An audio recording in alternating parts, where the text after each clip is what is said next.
Nouvelles de la sauvagerie. L'île. L'île ne ressemble à rien à cet endroit du lac Victoria, à la frontière du Kenya. Jamais vous n'aviez vu une chose pareille. Vous en aviez pourtant déjà croisé des baraques de tôle, des entassements de planches, à se demander comment tout cela pouvait bien tenir ensemble, tenir les jours de pluie, de froid, les jours de vent.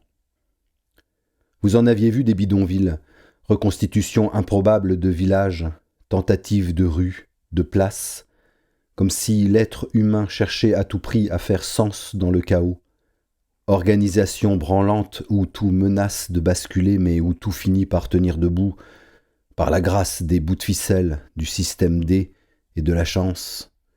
Ainsi soit-il, ainsi soit la force de la pauvreté dont on s'attend à chaque instant qu'elle s'écroule, mais qui, par on ne sait quel miracle ou malédiction, continue sur ses deux pattes à avancer, animal épuisé d'être pourchassé, qui met ses dernières énergies dans l'interminable bataille de la survie. Vous les aviez vus et vous n'en aviez pas cru vos yeux, déjà dans le temps gelé de l'hiver, lors d'un reportage passé. Vous vous étiez retrouvés face à eux au détour d'un creux de colline, dans un campement de neige au milieu d'une plaine de l'est de la Roumanie, à la frontière de l'Ukraine. Vous les aviez vus, les gamins, qui courent rigolards sur la terre glacée, les adultes recouverts de vêtements colorés, manteaux, vestes, fichus et chapeaux, qui vous saluent d'un air sérieux, et passant la tête par l'entrebâillement d'une porte de planche, dans la demi-pénombre d'un baraquement, la vision de cette femme vieille, allongée sous des couvertures, devant un poêle à bois, et au fond de l'ombre, la présence improbable d'un âne, debout sur ses pattes, tout aussi miséreux, arrivé là par on ne sait quel mystère, tout aussi frigorifié, qui vous regarde avec l'air de celui qui ne peut vous offrir mieux à contempler. Vous en étiez ressorti en vous excusant, saisi par cette image qui vous avait fait penser à ces représentations de la vieille Europe, ces photos de paysans en guenilles regardant l'objectif, campements d'ouvriers en noir et blanc, main-d'œuvre de déplacés, toiles étantes.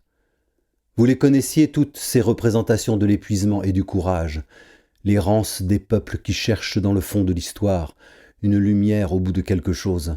Mais quel pouvait bien être ce quelque chose? Et avait-il d'ailleurs vraiment touché le fond? Et vous vous étiez dit en sortant machinalement votre appareil photo que vous aussi vous pourriez finalement participer à la documentation de la misère, que cela pourrait même avoir de la gueule, une œuvre inspirée par cette vision, accrochée dans une galerie d'art. Vous vous étiez imaginé un instant dans la chaleur d'un musée, répondant aux questions des visiteurs, touchés par tant de sensibilité, image esthétisée de la désolation. La pauvreté est bien séduisante quand on goûte son propre confort. Mais très vite, par un sursaut de mauvaise conscience, vous aviez trouvé cela obscène d'imaginer pareille situation. Vous aviez alors juste fait votre boulot. Vous les aviez recroisés ensuite, ces villages, les mêmes, recomposés le long des périphériques des grandes villes, ou aperçus dans les soubassements d'un échangeur autoroutier. Vous aviez été surpris que cette misère vienne frapper à la porte de l'Occident. Parfois c'était seulement un bout de tuyau de ferraille qui, servant de cheminée, dépassait d'un mur, et indiquait, caché au regard des passants, la présence installée d'une communauté regroupée là, humanité de seconde zone, à la lisière de votre monde. Mais là, ce n'est pas pareil.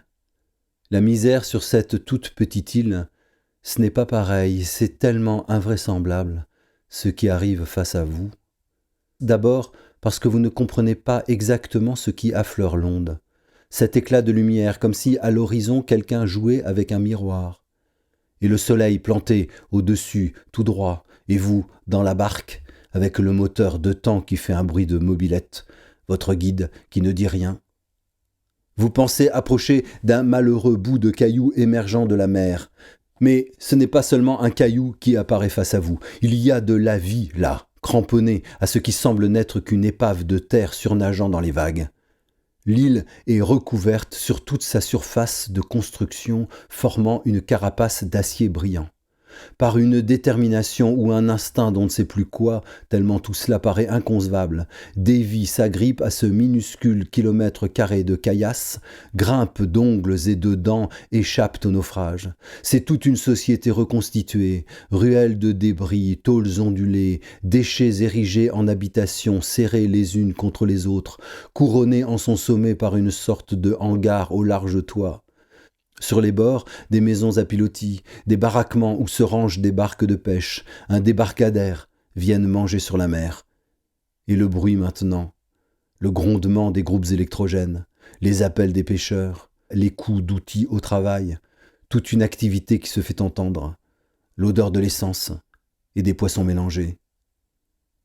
Et vous, dans votre barque, à quelques encablures du quai, avec cette humanité debout qui vous regarde venir et que vous regardez, cette femme qui tient une rame, un chien à ses pieds, cet homme qui enroule une corde autour de son bras, un enfant assis, tout cela plus loin qui tourne la tête et s'interroge sur ce visiteur qui vient, vous ne savez plus ce qu'il faut faire.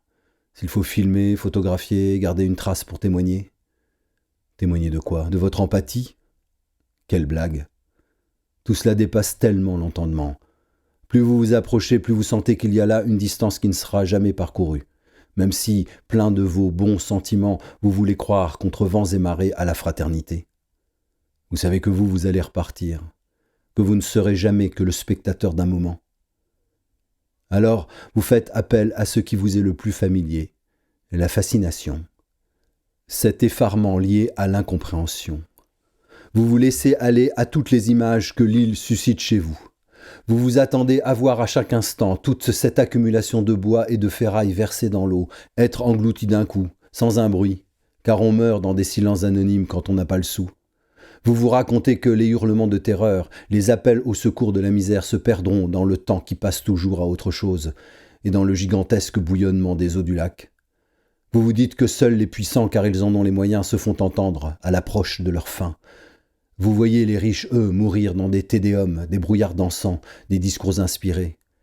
Il leur faut aux puissants les hommages vociférés de la nation, les « Garde à vous, mon général » et les « Je vous salue Marie, ma bonne dame ».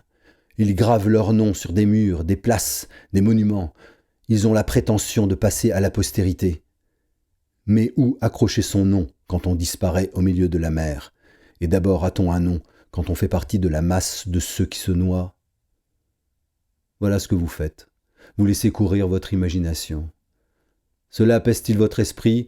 Vous n'en savez strictement rien. Cela sert-il à quelque chose? Certainement pas. Ce sont de belles formules, bien agencées. Vous y mettez tout votre savoir-faire. Vous faites de belles phrases. Il y a une chose pourtant dont vous êtes certain. C'est que vous repartirez de cette île avec un sentiment sauvage, cette couleur de la colère.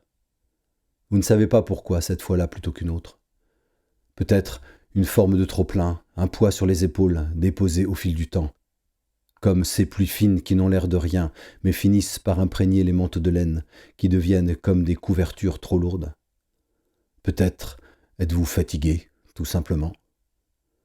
Et la barque, elle, finit par accoster, et un homme vous tend la main, vous posez un pied sur le quai. Vous avez un reportage à faire pour le journal du soir.